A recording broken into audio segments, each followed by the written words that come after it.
On November 9, 1966, Paul McCartney of the Beatles was involved in a car accident and was pronounced dead. The powers that be had decided to cover up the incident. We have to remember that this came at a time before the internet and social media and was much easier to do. At the time, the Beatles were the hottest act in the world, generating billions of dollars.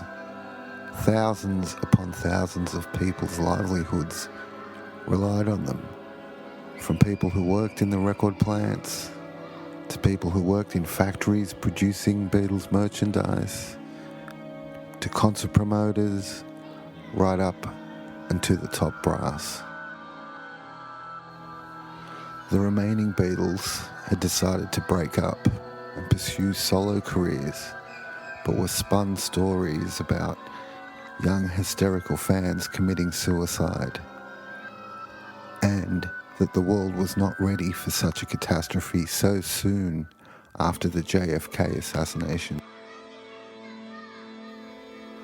The remaining Beatles reluctantly agreed to go on. Enter one, William Campbell.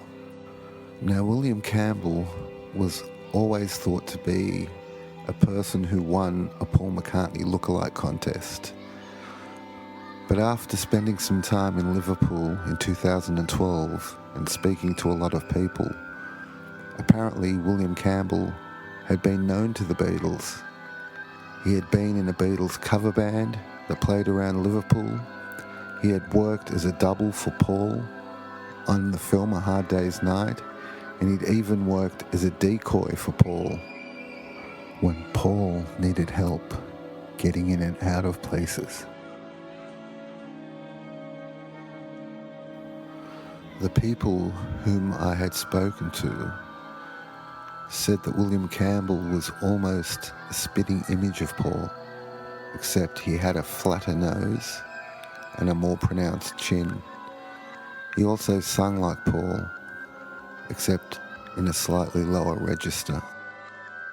The only trouble with William was he couldn't write songs, but that would be taken care of by John and George. And the recordings and songs that Paul had left behind. William underwent surgery, correcting his nose and chin. By the end, he looked almost identical to Paul.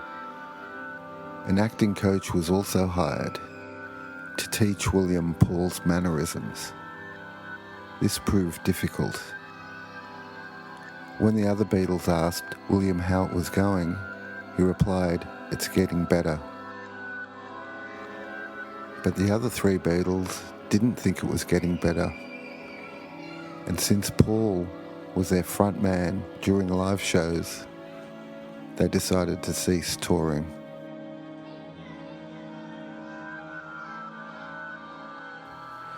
Now, John, George and Ringo had promised never to breathe a word about Paul's death, but secretly, amongst themselves, they decided to leave clues. The first clues came in the form of their very next single, Strawberry Fields Forever. Strawberry Fields was an orphanage in Liverpool next to the graveyard where Eleanor Rigby was buried.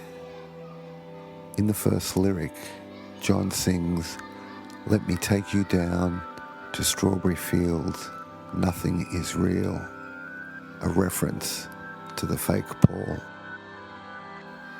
He later sings, "Living is easy with eyes closed, misunderstandings all you see," a clear reference to the dead Paul and the new Paul and the confusion that the situation has caused. In later lyrics he sings, "It's getting hard to be someone, but it all works out. It doesn't matter much to me," which is a direct reference to the difficulty that William had and stepping into Paul's shoes.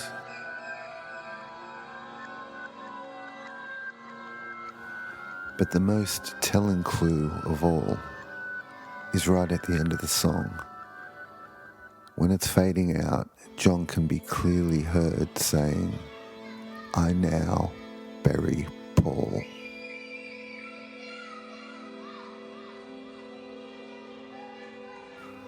Next came the album Sgt. Pepper's Lonely Hearts Club Band. The name itself is a name of a fake band, the way the Beatles were feeling. In fact, George wanted the name The Beatles taken off the cover altogether, but EMI wouldn't allow this. The cover depicts a funeral scene, mostly attended by dead celebrities.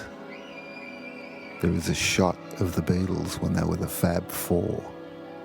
Paul is consoling a crying Ringo.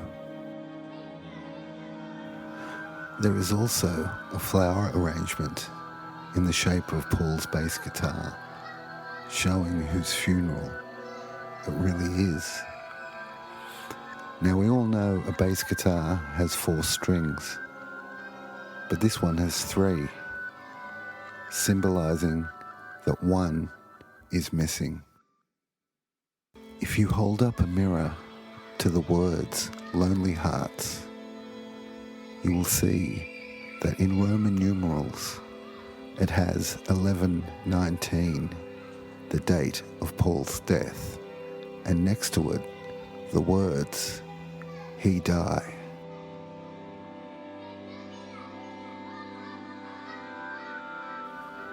There is a doll wearing a shirt that says, "Welcome, the Rolling Stones." This is because the Rolling Stones, who were close friends with the Beatles at the time, were the only ones outside the Beatles' inner circle who were invited to the funeral. Next to the doll is a bloodied driving glove, a remnant from Paul's accident. Inside the gatefold sleeve, there is a picture of Paul.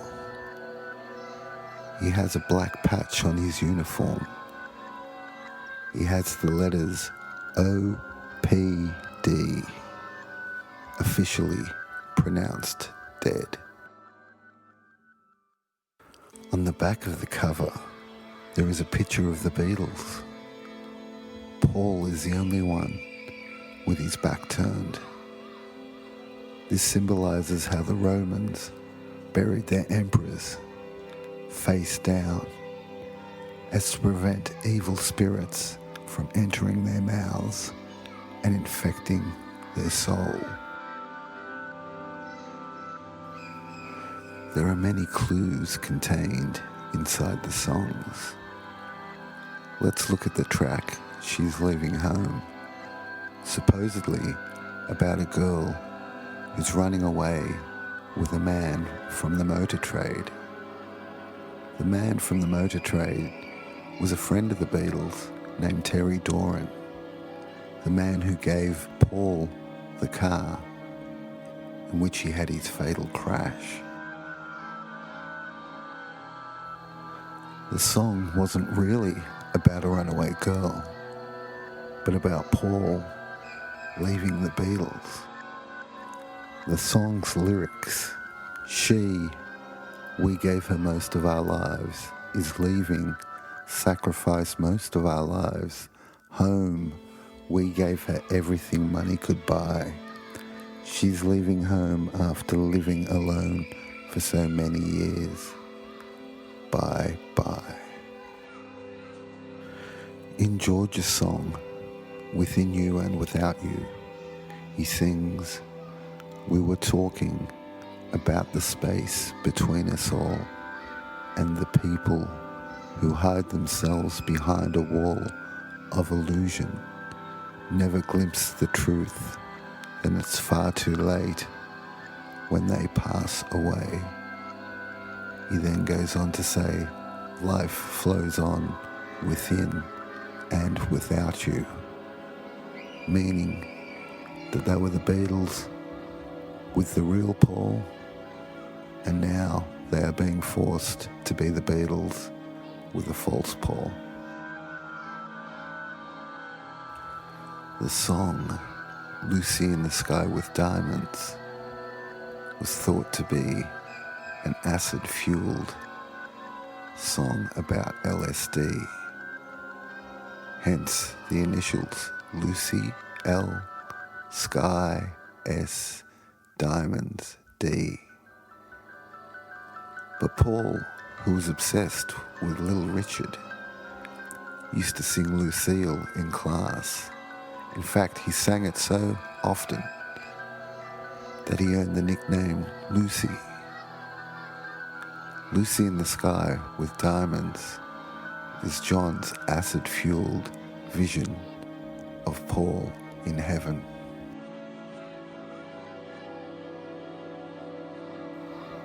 There is one song on the album that tells the story of Paul's death.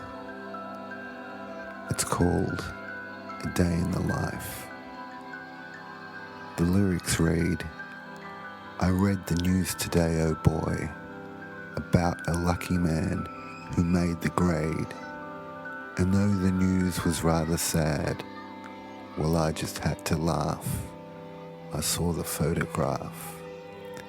He blew his mind out in a car. He didn't notice that the lights had changed. A crowd of people stood and stared. They'd seen his face before. Nobody was really sure if he was from the House of Lords. Of course, the House of Lords were the Beatles." Sgt. Pepper's Lonely Hearts Club Band, the eulogy to the dead Paul, is not only considered the Beatles' masterwork, but has constantly been voted the #1 album of all time for over 50 years. The next single was a song called All You Need Is Love, which was broadcast by satellite all over the world. If you listen closely to the end, William Campbell sings, "He's dead. We loved him. Yeah, yeah, yeah." The B-side to the song was a song about William Campbell. It was called Baby You're a Rich Man. In the lyrics, it poses the question, how does it feel to be one of the beautiful people? The chorus goes, "Baby, you're a rich man, baby, you're a rich man, baby, you're a rich man too." The next single was called Hello Goodbye, a blatant hello to William Campbell and goodbye to the dead Paul. In the song, William sings, "I don't know why you say goodbye, I say hello." But it's the B-side of the single that is more interesting. The song is called I Am the Walrus. The walrus being an ancient Greek symbol for death. At the beginning of the song, John mocks the Beatles myth and pokes fun at how interchangeable the members of the Beatles really are. He starts with the riddle, "I am he, as you are he, as you are me, and we are all together." Later, he pokes fun at the police who were so easily bribed into covering up Paul's death.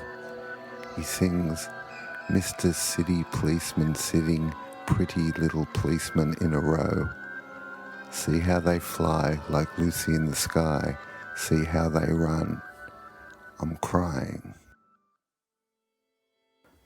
In that verse, John also references Lucy in the Sky, which we all know is John's vision of Paul in heaven. John added to the song a dramatic reading of Shakespeare's King Lear from a BBC production. The words included from the play were, "Upon the British, oh untimely death, and what? Is he dead? Sit you down, father, rest you." At the end of the song, the walrus, a metaphor for Paul, is dead. The next clues come on the cover of the album Magical Mystery Tour. The walrus again makes an appearance. The name The Beatles is written in stars. If you turn the album upside down, the stars reveal a telephone number. Back in the day, if you dialed that number, you would hear a recorded message. The message said, "He is missing. He is missing." The second song on the album, The Fool on the Hill, is about Paul's gravesite in Anfield Cemetery, Liverpool. Ringo chose the site on top of a hill because he said it has a good view of the sunset. The song's lyrics begin with, "Day after day, alone on a hill."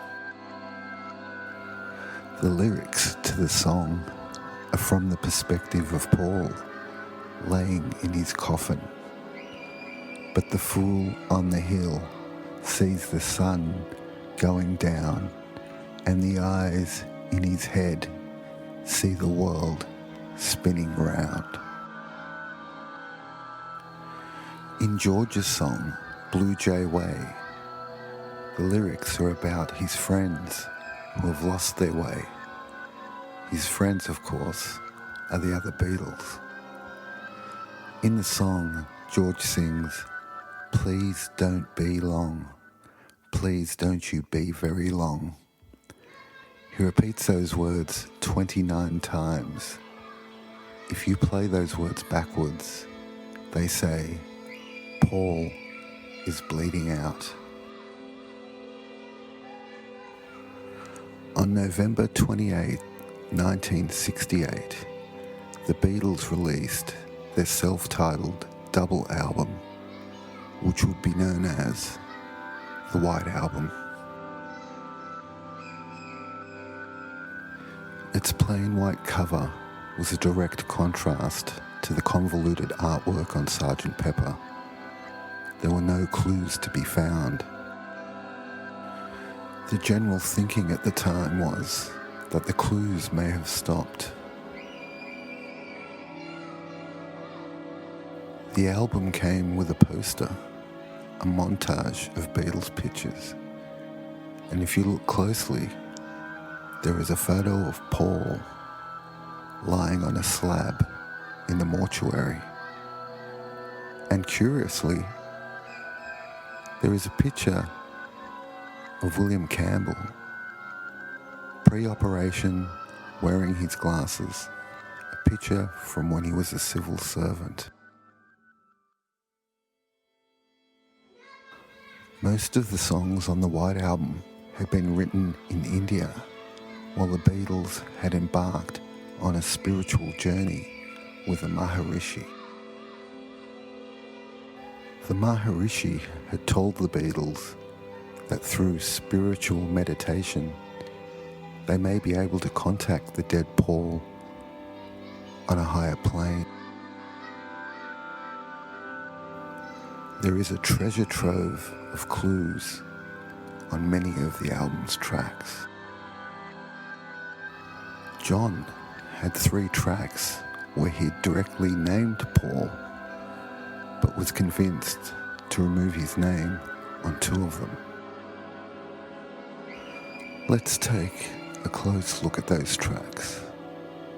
The first one, Dear Prudence, was supposedly about Mia Farrow's sister, who had locked herself away inside of the Maharishi's camp. But in reality, John, who had been meditating for days, trying to spiritually contact Paul, had written a song about him. The original title was Dear Paul. If we replace the title Dear Prudence with the original title Dear Paul, we have a better understanding. The lyrics read, Dear Paul, won't you come out to play? Dear Paul, open up your eyes. Dear Paul, see the sunny skies. The wind is low, the birds will sing, that you are part of everything. Dear Paul, won't you open up your eyes? The next song was a song called Sexy Sadie, supposedly about the Maharishi. The story goes that John was forced to remove the Maharishi's name from the song in fear of a lawsuit. So he came up with a name that rhymed with Maharishi, Sexy Sadie. But the truth of the matter is that there was a better rhyming name, Paul McCartney. Paul McCartney, Sexy Sadie. If we replace the name Sexy Sadie with the original title, Paul McCartney, the lyrics read like this. Paul McCartney, what have you done? You've made a fool of everyone. Paul McCartney, you broke the rules. You laid it down for all to see. You laid it down for all to see. Paul McCartney, you broke the rules. Later, John sings, Paul McCartney, the greatest of them all. For some reason, John was allowed to keep Paul's name in a song that contained the most vital clues of all. That song was called Glass Onion. Looking through a glass onion was a metaphor for seeing a distorted world, a world where things weren't what they seemed. The lyrics read, I told you about Strawberry Fields, you know, the place where nothing is real. This is a reference, as we know, to the fake Paul. John later makes a reference to Paul's grave. He says, I told you about the fool on the hill. Man, he's living there still. But perhaps the most telling clue of all clues lies in the lyrics, I told you about the walrus and me, man. You know how we're as close as can be, man. Well, here's another clue for you all. The walrus was Paul. Now we all know that at the end of the song, I am the walrus dies. But the most interesting fact about all of this is that John actually says, here's another clue for you all. This is the Beatles admitting they were leaving clues about Paul's death.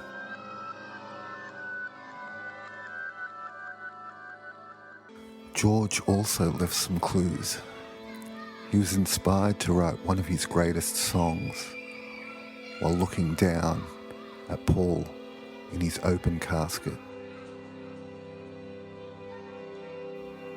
The song is called While My Guitar gently weeps.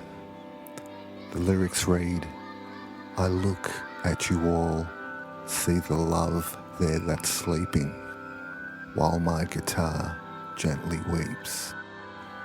He later sings, I don't know how someone controlled you. They bought and sold you. A reference to how they replaced him with William Campbell. George believed that during his meditations at the Maharishi camp, he had made contact with the dead Paul on a spiritual plane. He recalls this experience in his song, Long, Long, Long. The lyrics read, it's been a long, long, long time. How could I ever have lost you? It took a long, long, long time. Now I'm so happy I've found you. So many tears I was searching. So many years I was wasting. Now I can see you, be you. How could I have ever misplaced you? Even Ringo left a clue on the White Album. Ringo was the one who took it the hardest. After all, Paul was on his way to see him when he had his accident. When he heard the news, he was in total denial. He didn't believe it. He thought it was a joke. Eventually, he was convinced by John and George to come down to the morgue. He still thought it was some kind of trick, but what he saw would shock him for the rest of his life. There, lying on a slab, was Paul's lifeless body with his head shaved due to his head injuries. Ringo wrote about it in his song Don't Pass Me By. The lyrics read, I'm sorry that I doubted you. I was so unfair. You were in a car crash and you lost your hair. I listen for your footsteps coming up the drive. I listen for your footsteps, but they don't arrive. And the chorus, don't pass me by, don't make me cry, don't make me blue. Now at the time, there was a man hanging around the Beatles' inner circle. His name was Alex Martis, better known as Magic Alex. He had convinced the Beatles that he knew a psychic who could get them in touch with the dead Paul. The surviving Beatles agreed to a seance, but not William Campbell, who at the time was starting to believe that he was the real Paul. They attended a seance at midnight and had come away believing they had really contacted Paul. They were happy to have Paul's blessing. But a few weeks later, the psychic turned out to be a fraud. Ringo broke down in tears. John wrote a song about it. The song is called Cry Baby Cry. The lyrics read, at 12 o'clock, a meeting round the table for a seance in the dark. Voices out of nowhere, put on specially by the children for a lark. Cry, baby, cry, make your mother sigh. She's old enough to know better, so cry, baby, cry.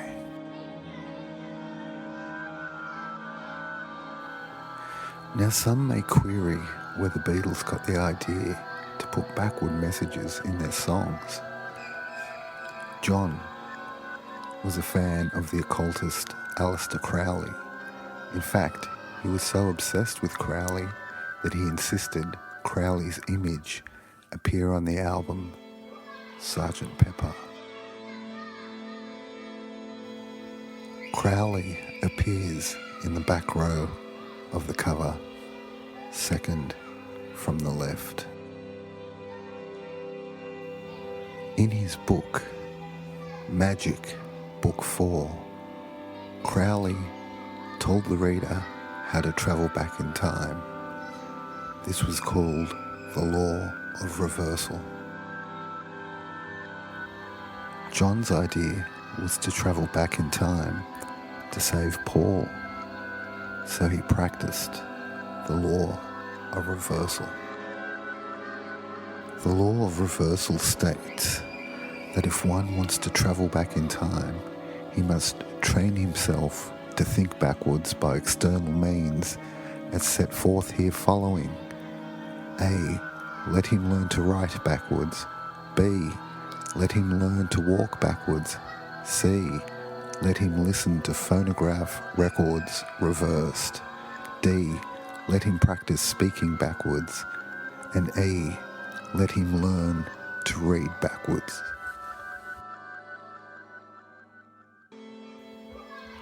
Placing backwards messages on recordings is called backmasking. This brings us to our next two songs. At the end of the song, I'm So Tired, John can be heard mumbling. When played backwards, it sounds like Paul is a dead man. Miss him, miss him. Which brings us to the track Revolution Number 9. Number 9 sounds a lot like November 9, the date of Paul's death. And when played backwards, it sounds like Turn Me On, Dead Man. The words Turn Me On, Dead Man are repeated over and over. In fact, the whole song was meant to be played backwards. When done so, you can hear the screech of a car and a car accident and the car bursting into flames and someone calling for help. All the while, the repetition of Turn Me On, Dead Man is repeated endlessly. After the car crash, a choir can be heard as if at a funeral. This is followed by people screaming. Orchestral music is played to the sounds of beeping horns, screeching tires, and people screaming in pain. A crying voice can be heard moaning, Paul, Paul, Paul. This is followed by laughter and a woman's voice saying, Satan, look at me. The Beatles' White Album would go on to be their biggest selling record of all time and regarded by many as their true masterpiece. The next album was Yellow Submarine. On the cover, John is holding his hand above Paul's head, his fingers displaying the occult symbol of death. The symbol is now common in heavy metal culture, but at the time only known to occultists. The Beatles are standing on top of a hill. Buried in the middle of the hill is the Yellow Submarine, a metaphor for Paul's casket. In the track, It's Only a Northern Song, George gives us some clues about the disharmony inside of the band. If you're listening to this song, you may think the chords are going wrong. If you're listening late at night, you may think that the band are not quite right. If you think the harmony is a little dull and out of key, you're correct, because there's nobody there. Abbey Road was the last album to be recorded, but the second to last album to be released. There is a photo of the Beatles crossing the road. John is at the front, dressed in white. This symbolises the preacher. Ringo is behind him, dressed in black, symbolising the undertaker. Paul is barefoot. This is how Indian and Tibetan cultures bury their dead. In the background, there is a Volkswagen car with the number plate 28 if. Paul would have been 28 if he had survived. On the first track, Come Together, John counts the remaining Beatles in the lyric, 1 and 1 and 1 is 3. The song, The Sun King, was about William Campbell. Now, William thought that he was the secret to the Beatles' success. It had all gone to his head. After all, hadn't he played on their most famous albums? He thought that the Beatles couldn't have gone on without him. The Sun King was Louis XIV, a French king. His reign was supposed to be the most prosperous of all kings. That's what William thought about himself. The song, The Sun King, was John's sarcastic dig at William. But it didn't stop there. By this time, George and John were sick of writing songs for William. So George Martin had to dig through old sessions from Rubber Soul and Revolver and find little tidbits and half songs to sew together with John's songs to complete side 2 of Abbey Road. The Beatles weren't happy with side 2 of Abbey Road. They thought it sounded disjointed. But once again, they fell on their feet.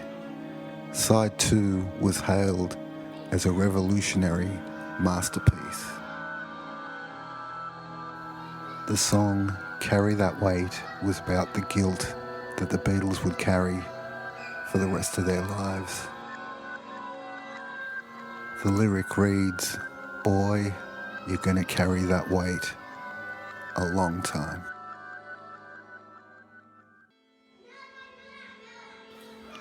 The last album released was Let It Be. There were 4 separate pictures of the Beatles. All the surviving Beatles had a black background.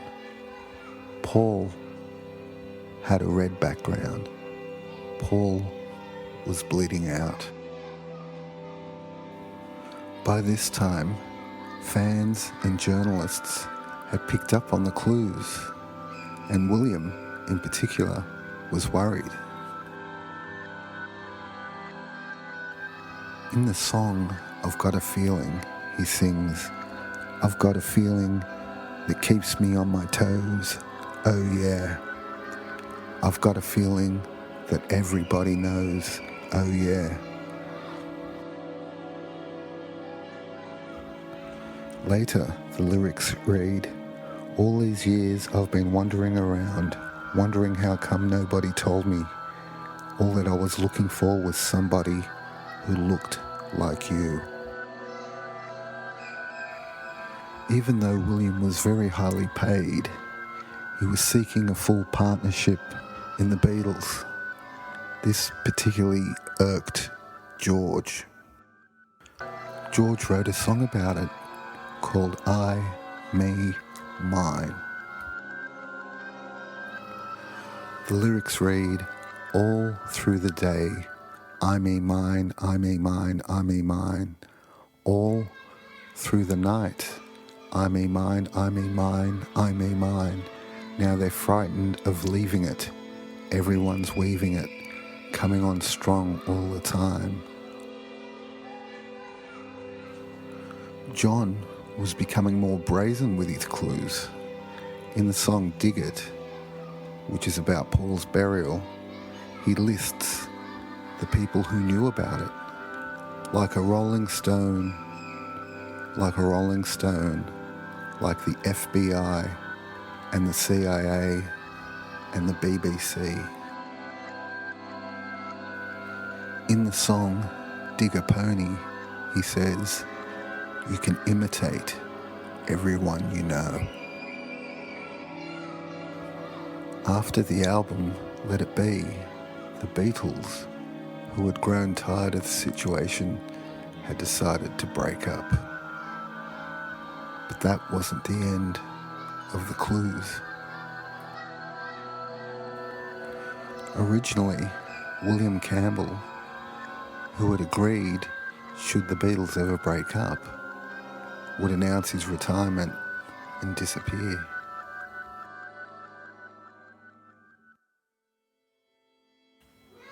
But William didn't disappear. He hired some of the biggest hit makers of the time and decided to pursue a solo career. It is rumoured that Boyce and Hart, the songwriting duo that wrote many hits for the Monkees, had been hired to write for William. They wrote a single called Another Day under the McCartney name. John was incensed. Already on his debut solo album, in the song God, he wrote the line, I don't believe in Beatles. His album, Imagine, was riddled with songs directed at William. The song Give Me Some Truth reads, I'm sick and tired of hearing things from uptight, short-sighted, narrow-minded hypocrites. All I want is the truth. Just give me some truth. Another song titled Crippled Inside contains the lyrics, one thing you can't hide is when you're crippled inside. But it was the song How Do You Sleep that captured the public's imagination. The song contained a direct message to William.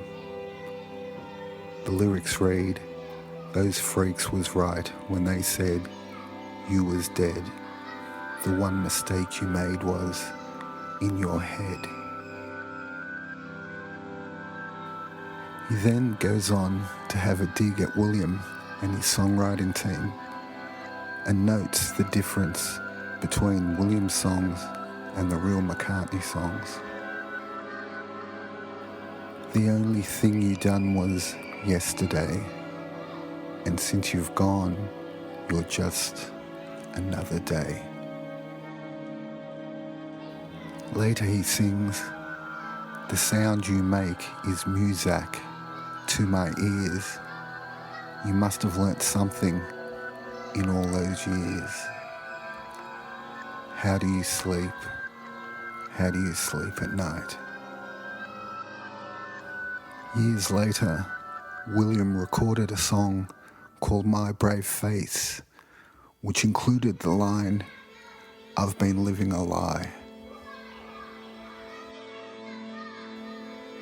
The last clues came in 1995 when the Beatles released the song Free as a Bird for the anthology series. They had gone back to their old tricks and dug up a song that John had recorded before his death. The song was called Free as a Bird. There is a clue in the film clip for Free as a Bird about Paul's death. In the film clip, it shows Paul's car accident. At the end of the song, the Beatles had included backmasking. John can be heard saying what sounds like, "My name is John Lennon." Free as a Bird was remixed in 2015 and the backmasking was played forward. And what can be heard is John saying, "It's good, isn't it?" This is a message from the Beatles telling us that they deliberately put in backward messages and could make them sound like anything they wanted. Did McCartney really die on November 1966 in a car accident? Or are all those clues just a bizarre coincidence? There are only few people remaining that really know the truth. You've been listening to Tomorrow Never Knows, a Beatles podcast. Join us on Facebook, YouTube, Spotify, and a host of other platforms.